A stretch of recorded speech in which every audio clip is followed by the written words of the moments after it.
Hi, everyone, and welcome to the Tulsa World Opinion video podcast.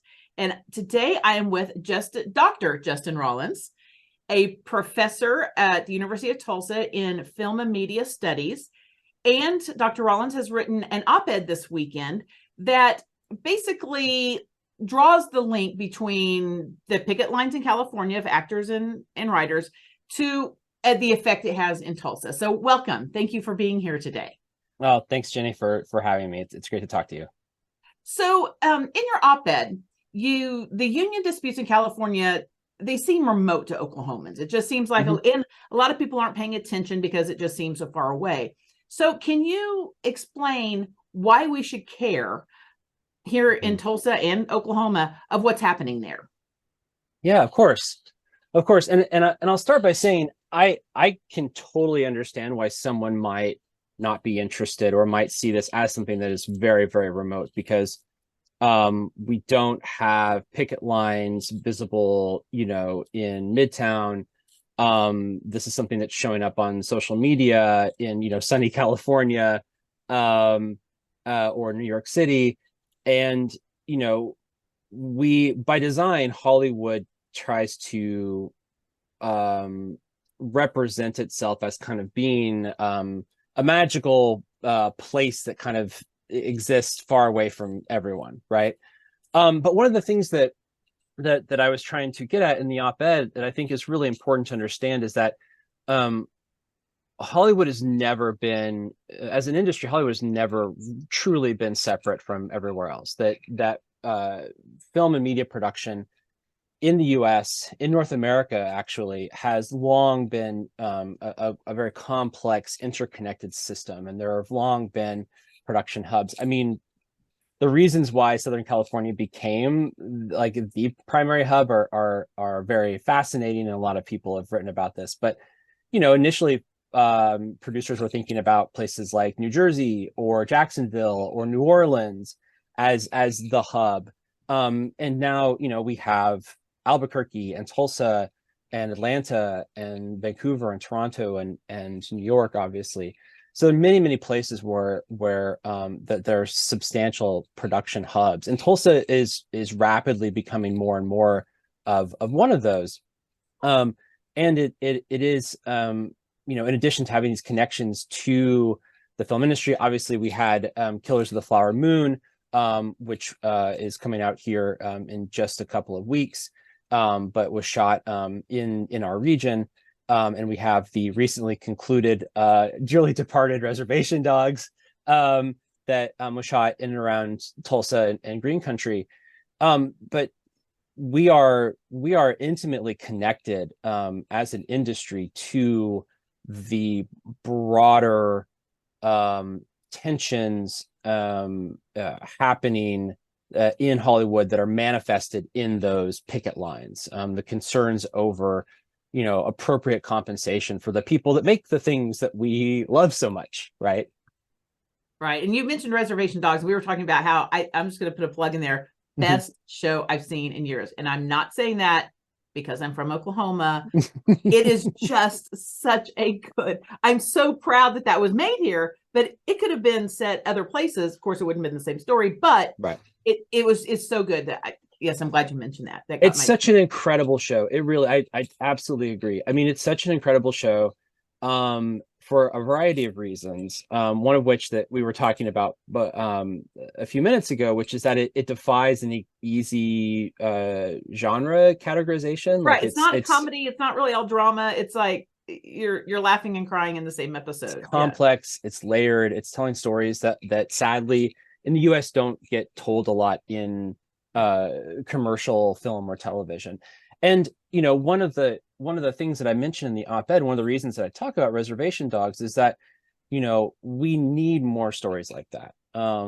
We need more opportunities for writers to get into the industry and to gain the experience in a writer's room. Writers' rooms are very, very sacred spaces. And one of the things that the WGA was fighting for in this prolonged labor stoppage was fighting for more control over the size of its writer room, so that you have, a couple of senior members, senior writers, and then kind of mid-career writers, and then, new writers. And the new writers get mentored and they work with these people. And that's how, all of the show runners that we have today, they came up through systems like that. Like they worked with others, they got that mentorship, they got that training.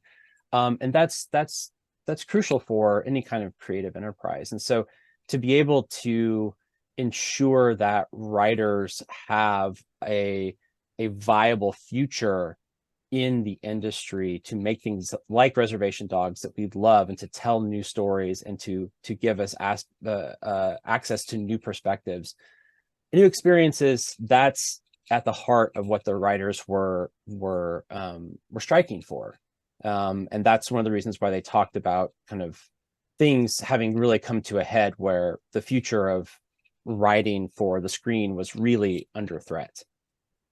One of the things I wanted to mention, or wanted you to talk about as it pertains to the local scene, in the Tulsa, Oklahoma, are building on that foundation to get into the industry. Governor Matt Pinnell has been trying to get more tax credits to compete with other states to get those big impact sort of productions like Killer of the Flower Moon. I mean, he claims that $80 million was turned away because we couldn't offer as much. So I know that he's sort of working on that end, but are there some other obstacles or challenges that the city or the state need to address to really be a big player in this area? That's a good question. And one of the things that I and others who work on the industry side of things as scholars, one of the things that we keep running into is that tax credits can do good, but they are not a kind of silver bullet that magically springs up an industry. And one of the things I look at is the state of Alaska, and they tried to pass one of these things. And what happened was that only reality TV productions moved in, and they don't really contribute to a kind of community of filmmakers, and they don't build an infrastructure.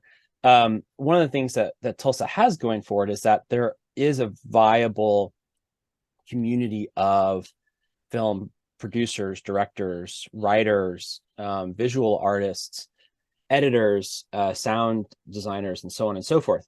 One of the things I think that this area probably needs is more infrastructure, and that can be especially challenging because infrastructure can be very cost prohibitive. You're talking about like the actual studios, the like actual set, yes, studios, studios, sound stages, exactly. And and we do have some of those in OKC and Tulsa.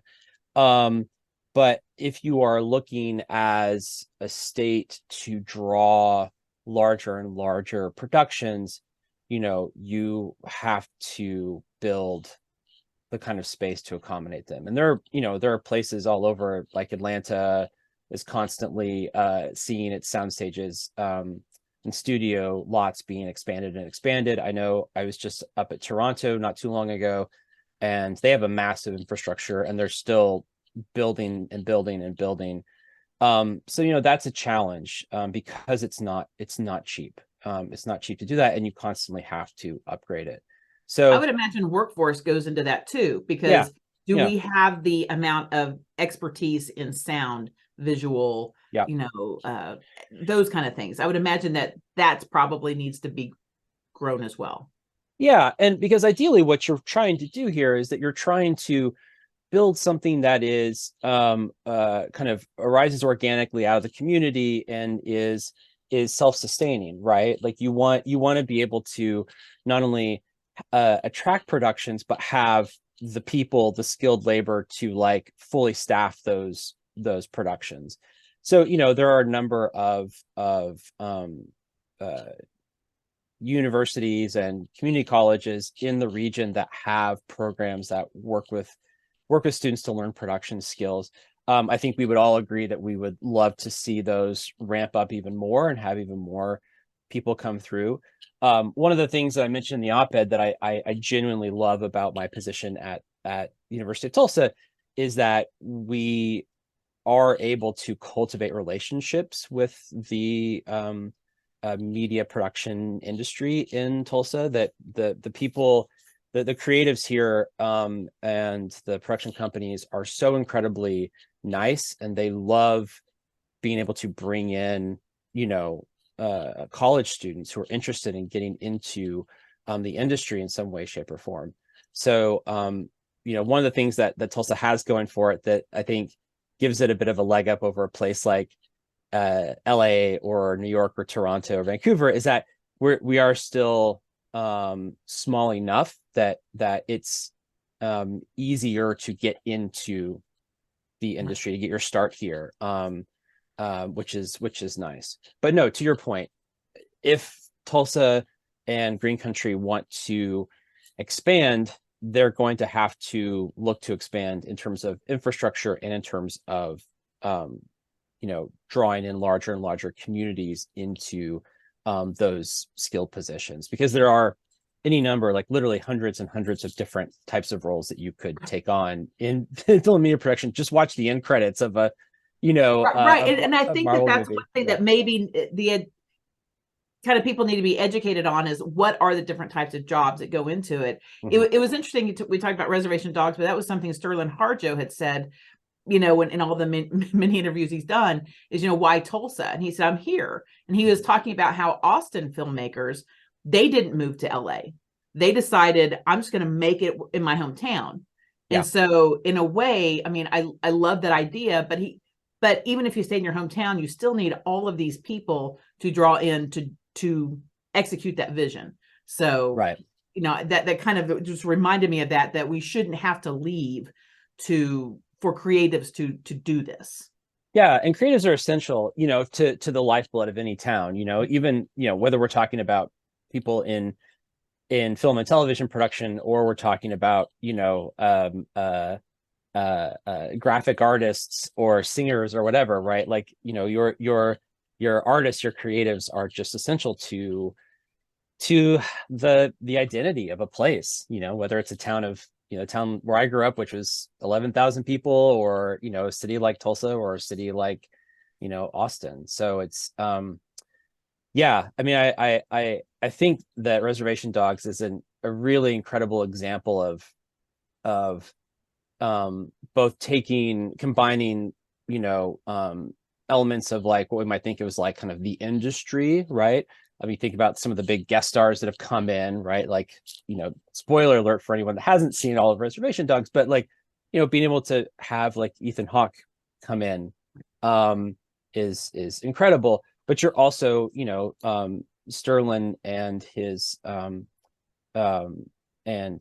community are doing so much to kind of also bring new people into the fold. One of my film students had a very small role in the show, which was wonderful. It was a total surprise. I didn't know that Sadie was in it, and then she shows up, and I get to send her a message and say, "Wow, you're in the show. That's incredible," right? And so that's just invaluable. Like that's such a tremendous thing. So would love to see more of that happen here. And I think that there's certainly an interest in it. I think one of the things that part of the education that I was trying to allude to in the op-ed is that it's a lot of just understanding how interconnected we are with these larger industrial forces that are, they're not, as you and I've kind of alluded to, they're not just specific in many cases to the film industry, but they are certainly impacting the film industry.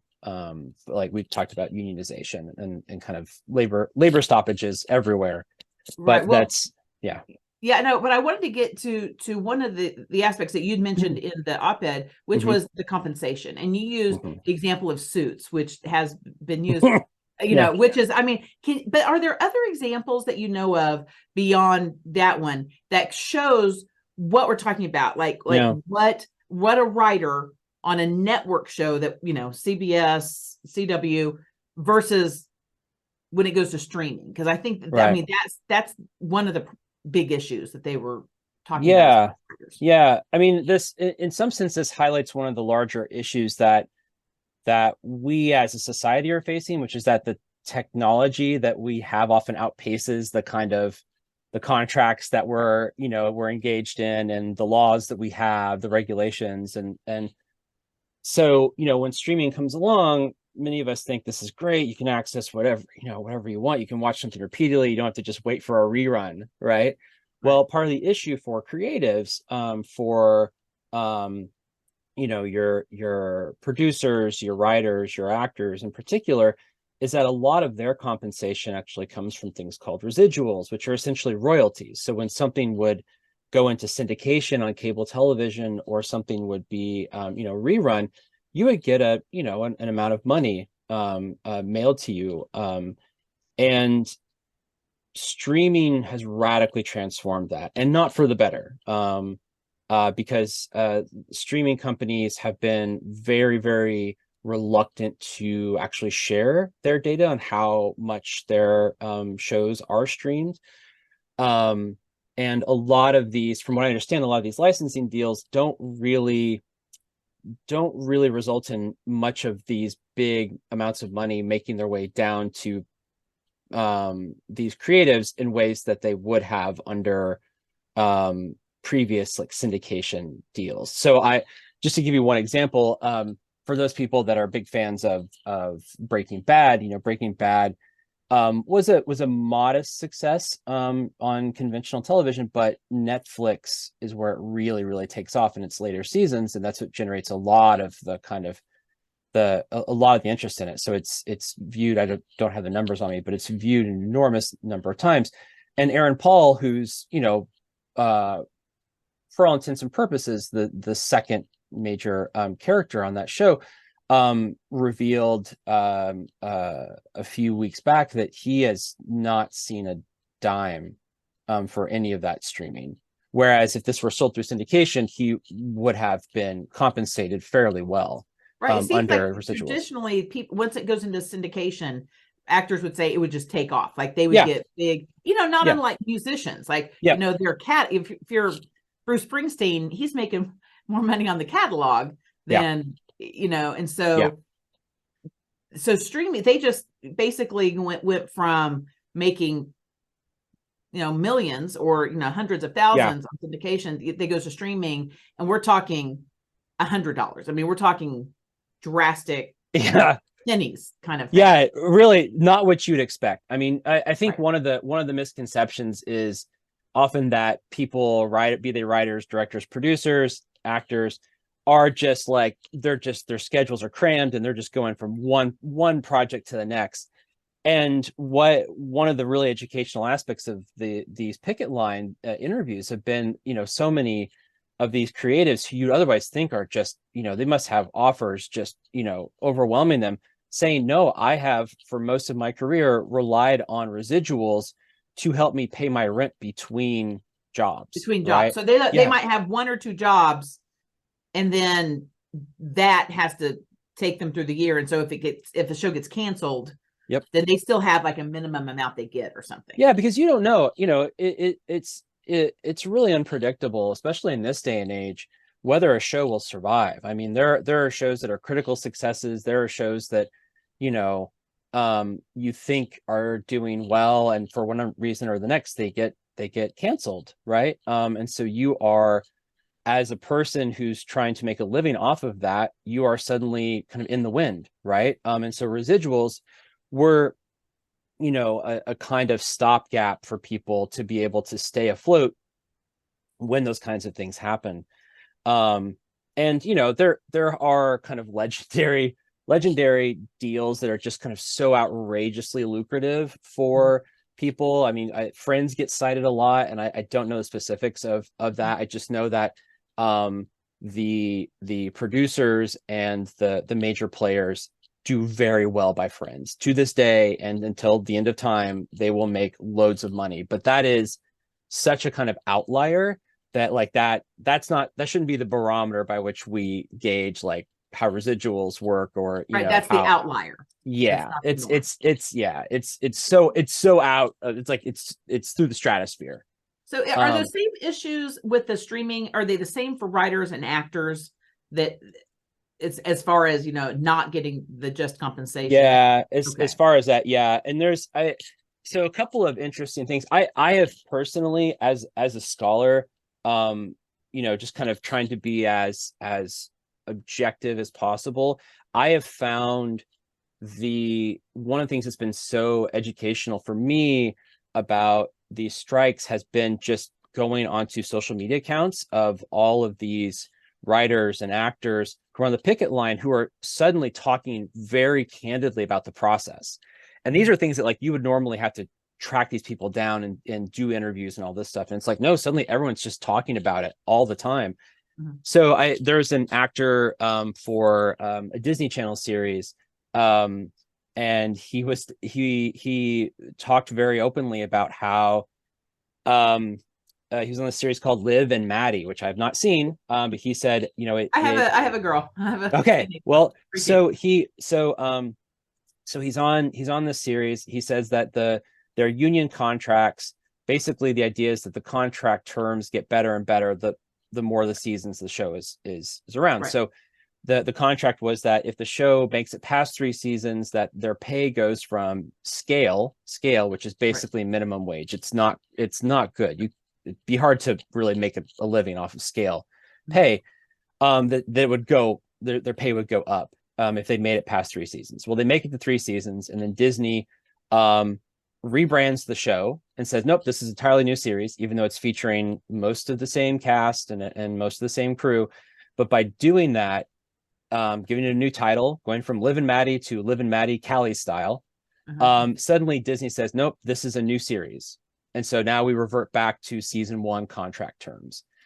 That same kind of move has been made with the new Daredevil series that's on Disney Plus. And the guy who, the showrunner, the main writer for the previous Daredevil series, has been very vocal about, this is a classic Disney move. This helps to kind of suppress the contract terms for not only your kind of above the line, your writers, your main actors, those workers, but your crew as well. Like all those other people we're talking about that are working on production. Yeah. So that's that's one of the things that I found particularly illustrative about the strike in terms of what it's brought to the fore. Because I mean, anyone who is a historian of the industry knows that Hollywood history is a history of labor strife. I mean, there have been countless strikes. There have been there have been efforts by studios to have strikebreakers come in and like beat up striking workers, right? And there's been all kinds of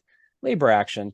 And these are often these touchstone moments to sort out kind of what's the state of the industry and how is it treating the people who make the stuff that we like, right? Because we don't go to the movies to see like, oh, what's CEO David Zaslav up to, or what's Disney CEO Bob Iger up to, right? It's like, we want to see, what is our favorite writer doing, or what's our favorite performer? Well, it's an escapist. I mean, this is our escape and our how we spend our leisure time, whether it's watching something serious or comedic. But the other part of this, which is kind of concerning to me as a writer, even though I write for news, which is AI. I don't want to sound like that because my teenagers will be like, I sound like an old person worrying about AI and the new technology, but I am really concerned about how that can be abused. And I know that that's part of this. And I know authors that have already seen their work being taken and, put in through algorithms, and, there's finding like on other sites, like, hey, here's this author, Jane Smith. And she's like, I didn't write that. That was just something, an AI generated thing sold on now another market. And I know actors have talked about their likeness and that they're already seeing the same studio. They filmed something for a commercial, but now they're a bad guy in a gaming video that they didn't, that the video's making billions of dollars. They get no money. And they also don't like how their likeness is used. They're being like a bad guy or killed multiple times or whatever. Yeah. And so both as a writer and an actor, I mean, but do we even have like you said, sometimes our laws are so far behind. Mm-hmm. I mean, what do you think as far as the contracts and laws? How can they be crafted, if at all, to protect creatives for things that we don't really know yet? I mean, what do we Yeah. know about AI, and what should we be doing? Right. It's hard because we're not, you know, we're not in the business of predicting, right? Like we're Right. And not, I we're mean, I'm looking at Congress and they didn't even understand how the internet worked a few years ago. So that's sure. where I'm a little dubious Oh, of sure. I how mean, this can be handled. think about how long the internet has been around, like the consumer internet, right? And Right. we still don't have of in many cases a viable way to like enforce like anti-cyber stalking or online harassment laws, right? Like we don't, you know, in real life we have more tools for that. Online, it's still Right. incredibly difficult, right? No, I this is something I've been thinking about a lot in terms of writers and actors, and I think that one of the things that writers and actors are asking for, which it does strike me as you know, in the absence of a kind of a way of predicting where AI is going to go, one of the key things that I think writers and actors are pushing for is more transparency, more clear avenues for requesting consent anytime AI is being used. Like the writers and actors want to know exactly what, okay, if studios are interested in AI, why are they interested in it? To what end do they want to use it, right? I know that like Samuel L. Jackson, I mean, it's long been a thing in actors' contracts that like there's often language about we request the right to use your likeness in all of these other kind of, you know, related publicity, blah, blah, blah. And I read somewhere that Samuel L. Jackson is like, nah, he routinely scratches that. He's like, I don't know what you guys are going to do with this, right? Mhm. But you know, that's if he's being totally honest there, you know, that's an easier thing for a star, a big name star to do, someone who has leverage and has pull, than someone who is a background actor. And that's primarily what we're seeing so far in terms of the AI and Right. It's the performance people is who we don't know their names to, right. but And the they're, people who yeah. don't have, like, I mean, you know, they're just trying to, they're trying to make a paycheck, right? They're trying to pay rent, they're trying to pay their utilities. So I think that one of the best things that writers and actors are pushing for right now is just a lot more transparency and a lot more clear communication about, you know, what a studio is wanting to do, and more agency for the union to say no when this is not, when something seems like it could be exploited at the expense of a writer or performer, exploited in a way that, you know, could um rob them of their fair compensation for the work they produce, or something that takes away or diminishes their consent in the way that their material is used. I think that's, you know, they have a, I think they have a firm sense of how little we actually know about AI right now. Right. And And it's, this, and I was thinking of the example of Friends, is that you could say, okay, we're going to replace the writers or scale down those writers, and we're just going to have AI produce a Friends like setting, a Friends like series set in Indiana yeah, with, you know, what a, you know, and those are possible. And mhm, so as a, and yeah, so, but if I'm the writers for Friends, you're like, wait, they're stealing my style, my ideas, my things. So that's where, and I see that even in newspaper, yeah, news yeah, media, where people are talking about, instead of someone sitting at the city council meeting, it's like you get little bits of information and a computer is generating it. And it's just yeah, very concerning. But at the same yeah, time, like I say, my kids think I sound old, but I'm like, you wait, there's there's the good and the bad, right? right. Yeah, I think to your point, Jenny, I think that one of the key things that we try to do is we try to not be overly dystopian or overly Right. utopian. And I think that part of the concern among creatives is that um, they see CEOs who themselves tend not to be creatives, they tend to be business people, as folks who see AI as just like, oh, here's another way to basically maximize profit, right?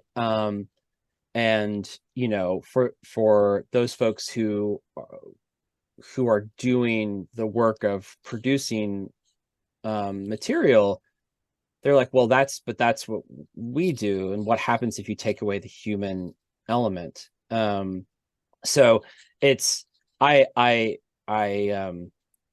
raise my eyebrows whenever I see or read or hear someone say like, oh, AI is going to save us or AI is going to doom us. I mean, AI is not going anywhere. So how do we find a healthy relationship with it? And I see the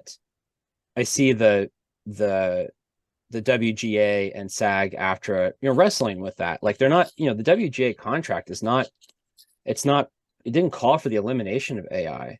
I don't know what exactly SAG-AFTRA is going to be pushing for, but I mean, I would be surprised if they also are pushing for the elimination of AI. It's going to be like we want to have a say in what happens with AI. We want greater transparency about what studios want to do with AI. Are you wrestling with this in academia? Like you have students? Oh yeah, as a like professor, chat if I'm GPT. reading these essays, did this student actually write this essay? I mean, are you wrestling with that? Of course. And and I'm not one of those people that's like, I'm not one of those professors that's just like, we can never have AI in the classroom. I think there are actually some interesting ways in which you can use it. It's that, and I don't want to be, I don't want to be a kind of a professor that is just like, we shall never speak AI's name, right? Because I don't think with something like AI that has had the impact that it has had and is going to continue to have an impact, I don't think we really gain much in any realm of academia by avoiding it. I think we have to really wrestle with it and think about how it can be useful in the learning process, not as a tool for avoiding actually learning things, right, but as something that can enhance our learning. But that's something I'm still wrestling with. Like I'm still trying to figure out kind of how it can be useful, but I'm an optimist in that regard, that I think there are ways that we can better understand it and thus make it useful to us, not something that kind of tramples the human element of learning or writing or acting or things like that.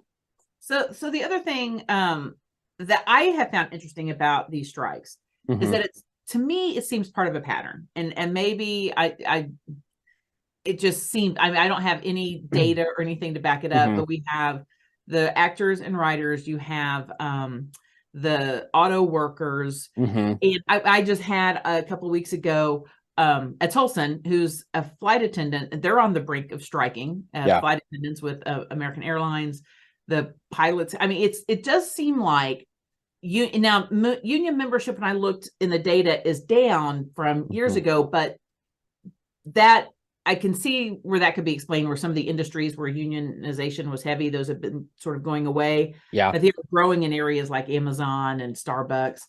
I mean, it seems to me that this sort of labor power resurgence, there's a trend there. But again, I'm not an expert in this area, but I mean, what do you make of these union strikes? And it's interesting because here in Oklahoma, unions haven't been particularly popular, right?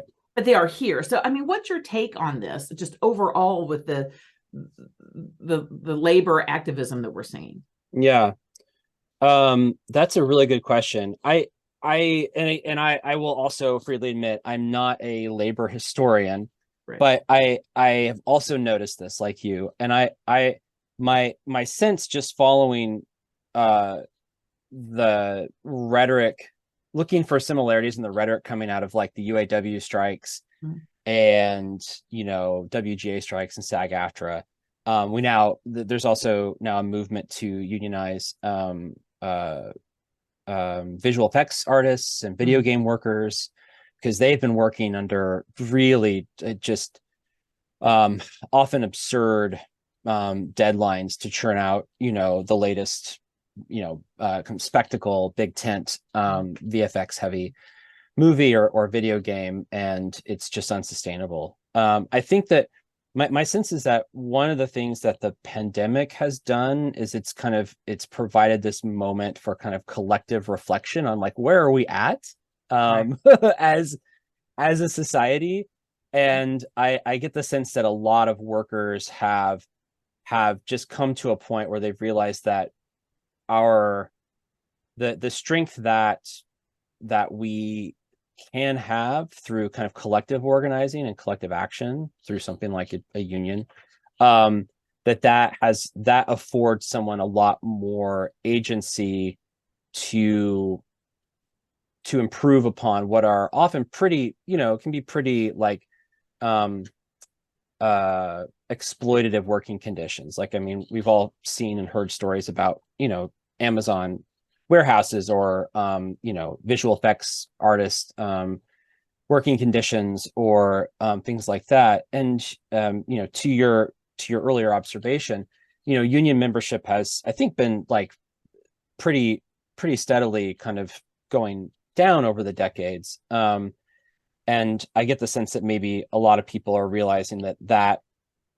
decline is tracking with kind of the decline of like deterioration of like working conditions and stagnation of pay and things like that. And we all see how much CEOs make now and how that disparity The between wage like gap is the wage gap. the Yeah. wealth gap. Yeah. So I think, I mean, I'm just thinking about people that I grew up with, and I grew up in a very kind of, Indiana. I grew up in Indiana, and it's a very kind of Rust Belt, automotive friendly place. But a lot of people were kind of like, well, unions aren't that great and whatever. And now most of those people, whether they identify actually as kind of liberal or conservative, are all pretty much in agreement that working conditions generally for people aren't very good these days. And so that would be my educated guess, is that there's kind of a collective sense that, and it's just sort of, I haven't seen this before, like in memory, so that's why. But in sort of wrapping up a little bit, you have a book coming out called Imagining the Method. So just give us a little bit. What's the book about? Well, thank you for mentioning it. This book is about taking this thing that we are all somewhat aware of, which is method acting, right? And asking us to kind of reimagine what it is that we're actually talking about when we talk about the method. Because the way that we talk about method acting and method actors, so like, Jared Leto refusing to, leave character on set and offset while he's making a movie, or Daniel Day-Lewis studying to be a cobbler for a number of years for a role, or things like that. Those kinds of things are not actually method acting. And so I became very interested in, well, at what point did we diverge between the actual practices and philosophies of method acting, and then just this thing that we kind of talk about as method acting? And so I've rewritten that history and looked way back, and kind of how this idea of method acting kind of came about, and how it became a very sexy way of talking about movie stars like Marlon Brando, who was not a method actor. He was not a method actor. He despised the method. He was very vocal about that. But even when he dies, the New York Times is still calling him a method actor, right? So thinking about how this idea of method acting kind of takes on a life of its own that is long since surpassed what the actual practices of. So you're kind of setting the record straight a little bit on what the origins were and how so when does this book come out? This book comes out in January. But people can order it, pre-order it. It's on the University of Texas Press website. It's called Imagining the Method. And it's fun. I mean, it incorporates John Wayne, people you wouldn't expect to be part of that history. John Wayne was most decidedly not a method actor, but he talked about it enough that he contributes to kind of how people understand method acting, because he kept saying, I am not a method actor. I am this kind of actor. Method actors are like this. I can talk about it. So, exactly. So it's like, you have a fun job. Yeah, you get Brando, you get a little bit of John Wayne, you get some digitized Marlon Brando. He tried to digitize himself in the 1990s because He was not, he was tired. I mean, he didn't like working in film. He was kind of tired of it. And so he thought, well, what if I just create a digital double of myself and they can It was do, the yeah, I original know. AI. He's way, He was already thinking that way. and he was a techno geek. He loved this stuff. And so he worked with this guy, Scott, who was incredibly generous and gave me access to these images, which are in the book and they're incredible. But Brando thought, what if I create a digital double and they do the work and I get the paycheck, right? Which is not a terrible idea. Pretty forward thinking. But So, this is the 1990s, right? So it's these kinds of concerns or issues about like digital performers and AI, it is at the fore of our conversations now. But it has been around for a while, and the kind of hopes and dreams and worst case scenarios and fears have been a part of that as well. So at the end of my book, we kind of come around to the present day and something like digital performers and AI and things like that, and that's where my next book will kind of take off from. So yeah. Well, I appreciate your time. This has been a really interesting conversation, and everyone should read the op-ed coming out. It'll be online Thursday. It'll be in print Sunday. So, and everyone should watch Reservation Dogs. I mean, I'll just absolutely. I love that show. So it's phenomenal. It is. So I always give the guest the last word. Are there any other thoughts you want to leave us with today? I would just plug our incredible community of filmmakers, our incredible community of producers, writers, actors.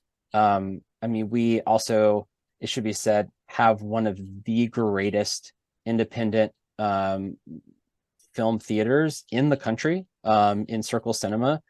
I feel like so blessed that it's just down the street from my house. And whenever people visit from out of town, they're like, "Oh my God, this is on par with any movie theater I've ever been to in my life." And I'm like, "I know," and this is like right across the street. We are incredibly lucky in Tulsa, and this has been one of the great kind of great experiences for me as someone who didn't grow up here. Is that like as a film and movie nerd, like I get to live in a community full of awesome media people. So this is, I guess that would be my final word. Well, I appreciate the conversation, and I thank everyone for listening, and I hope everyone takes care this week. Thank you. Thanks, Ginnie.